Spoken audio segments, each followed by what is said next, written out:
Ever feel like someone's pulling strings and you're the puppet, like you're being played? That's Iago, man. That's Iago and Othello. Oh, yeah. Today, we're going to take a deep dive into Othello, Okay. specifically the manipulative genius of Iago. We're going to unpack how he spins this web of deception, right? How he uses everybody around him as pawns in his little twisted game. You know what's so fascinating about Iago? He's not like, some over-the-top villain, like twirling his mustache. Right. He's so much more insidious. Like, he's subtle, he's clever, and that makes him even more dangerous. Right, and he doesn't just lie. He crafts situations. It's almost like he's a psychological illusionist. Yes, exactly. So we're talking Venice and Cyprus. It's a military setting. Yeah. And we've got Othello, this respected general, and he's a Moor, meaning he's from North Africa, who has just married Desdemona, this Venetian noblewoman. Now, this marriage is a key ingredient in Iago's plan. Oh, absolutely. Because Iago feels deeply slighted. You see, Othello passed him over for promotion. He chose Cassio instead. Yeah. And that's really what fuels Iago's, his desire for revenge. It's personal. It's very personal. And that's where poor lovesick Roderigo comes in, right? Right. Head over heels for Desdemona. Yes, let's see. And Iago seizes on this, and uses Roderigo's vulnerability to further his own agenda. Yes, and it's remarkable how, immediately he starts to manipulate Roderigo. Right from the get-go. Right. He doesn't even lie at first, not outright. Instead, what he does is he kind of fans the flames of Roderigo's, despair. Existing despair. And kind of twists his perception to his own advantage. He tells Roderigo that Desdemona's love for Othello is just a fling, right? That she's going to, pretty soon she's going to realize that she wants somebody younger, and kind of hinting that, you know what, Roderigo, you still got a chance. Exactly. It's like he's whispering sweet little lies, but they're laced with poison. Yes, and he also reinforces this by constantly reminding Roderigo how great he is. Right. Stroking his ego. Stroking that ego, yeah. By saying things like, I know my price, I am worth no worse a place. Yeah. So he's implying that Othello made a huge mistake. Right. And it's all part of this, larger plan to appear very reasonable. Right. Very insightful. A voice of reason. But, yeah, the voice of reason, exactly. While subtly undermining Othello. Every chance he gets. Every chance he gets. And, he plays dirty. He even uses racial slurs, calling Othello his Moorship's ancient, just to further stoke, Roderigo's jealousy and resentment. Yeah, and that tactic is so crucial because it allows Iago to position himself as, a confidante to Roderigo. Right.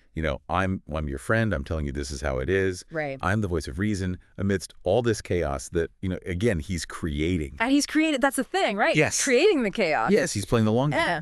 Yeah. Carefully setting the stage for his ultimate revenge. And, he's got no problem just dragging others through the mud.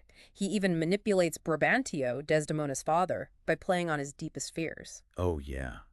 That scene is so powerful because it really shows the prejudice that Othello faces. As an outsider. As an outsider, exactly. Iago uses these really crude and inflammatory images when he's talking to Brabantio. He tells him, that his daughter's covered with a Barbary horse. It's so awful. And, Shakespeare's laying bare, the racism and the fear of the other that Othello endures. It's a stark reminder of the social injustices of the time. And sadly, even today. Yeah. And it's so important to remember that Iago is very intentionally exploiting those anxieties. Right. This isn't just about love for him. This is about power, control, and destroying anyone who stands in his way. Right. So we have Venice in an uproar, and the action then shifts to Cyprus, where Othello has gone to, defend the island against the Turkish invaders.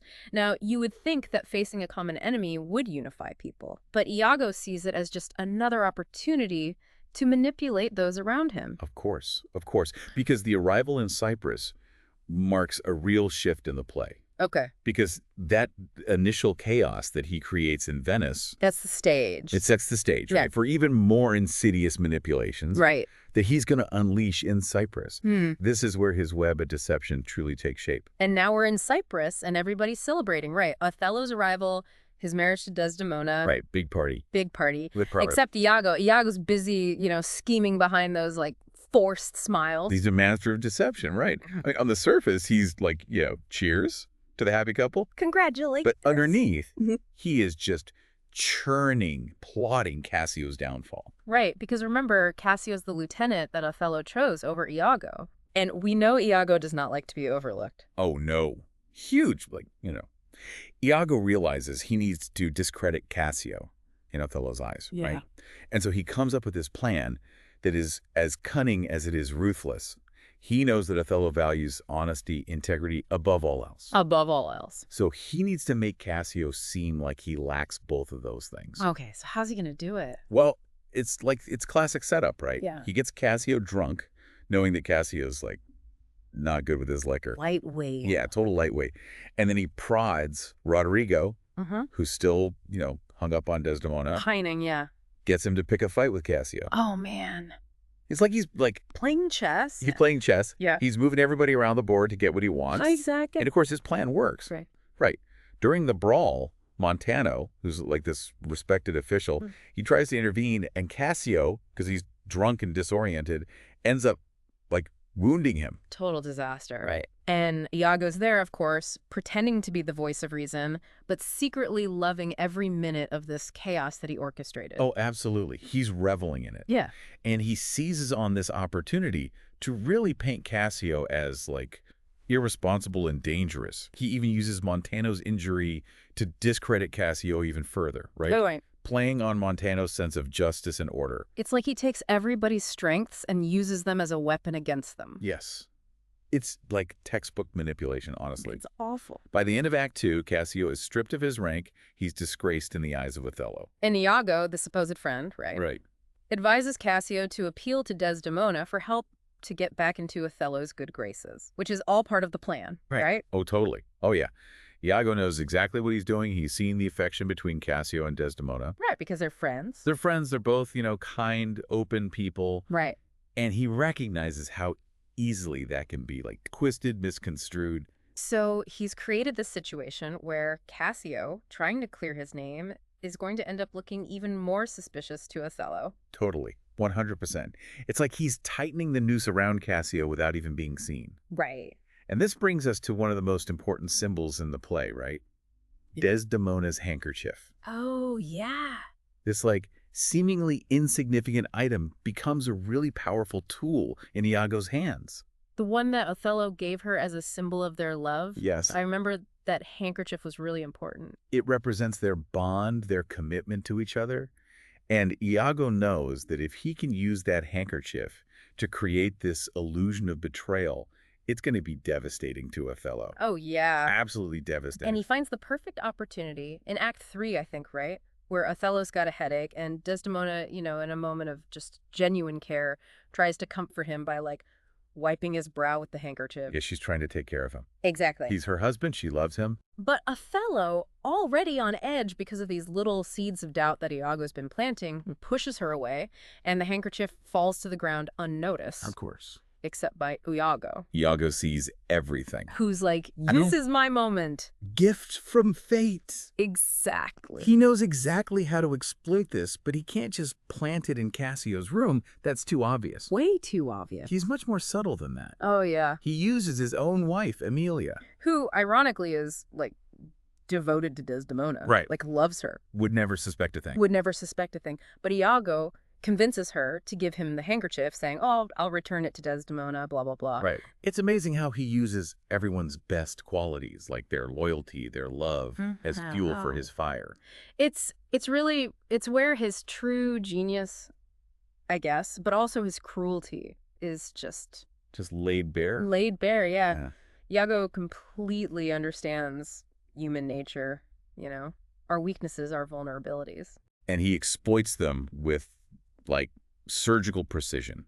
It's almost like he's playing with fire, Yeah. But he's making sure that somebody else gets burned. Right. And in Act 4, he turns up the heat. He makes sure that handkerchief, that symbol of Othello and Desdemona's love, ends up in Cassio's hands. And this is where, the real, genius of Iago comes in. Okay. He stages this conversation with Cassio. Okay. That Othello ends up, watching from a distance, but he totally misinterprets what he's seeing. Because Cassio's actually talking about Bianca. Exactly. Another woman entirely, not Desdemona. No, and Iago knows that. Of course. But he's positioned Othello in such a way that he only hears, like, snippets. Oh, sneaky. Yeah, so he's led to believe that Cassio's bragging about an affair with Desdemona. Oh, man. It's just like this, like, awful manipulation of perspective. Right? Yeah. Like, I'm just going to use these half-truths. They completely destroy. Oh. And Othello, who's already been, primed by all of Iago's suggestions, falls for it. Hook, line, and sinker. Completely. And it's heartbreaking to watch his descent into, like, jealousy and rage. It's true. He was so, like, controlled, so noble. And now he's consumed by this suspicion. Well, and this is where you see Iago's true cruelty, really. Yeah. Because it's not enough for him to get revenge. Right. He wants to break Othello. Completely. Completely. He wants to destroy him. Yeah. And he understands that jealousy has that power, right? Yeah. To warp even the strongest mind. Right. And, he uses that ruthlessly. Yeah. It's like watching a car crash in slow motion. You know it's coming. You can't look away. This tragic end. Right. But you're powerless to stop it. And that's Shakespeare, right? He creates these characters that are so complex. They're so real. And flawed and human. Yeah. And he puts them into this situation. As pressure cooker. Of jealousy and betrayal. And it's both captivating and horrifying at the same time. Absolutely. By Act V, Othello is completely convinced of Desdemona's guilt. He's consumed by this, like, need for revenge. He really believes that it's the only way to salvage his honor. Right. And it's so sad because we know, the audience, we know that she's innocent. She's totally innocent. But he's past the point of reason. He's gone. He's gone. And Desdemona, even in her final moments, she still proclaims her love for Othello. I know. Even as he's about to kill her. It's awful. It's awful. It's just this awful testament to the destructive power of Iago's lies. Yes. How they poison everything. Everything he touches. And you know what's so frustrating? Yeah. Even when Iago's lies are exposed, he doesn't explain himself. Never. He just remains this, like, enigma, right? Leaving us to ask, like, why? Why? What drove him to do this? To this level of cruelty. Some people might say it was the promotion. Right. But I think it goes deeper than that. Right. I think Iago just enjoys destruction. He likes to watch the world burn. He likes to be in control. He's got to be the one pulling the strings. Yeah. He even turns on his own wife, Emilia, when she finally sees through his deception and tries to, like, expose him. He doesn't care. It's chilling. It's cold. To see how little remorse he has. Yeah. Like, he seems to relish the chaos that he's created. And that's what makes Othello so powerful and so relevant, even today. Right.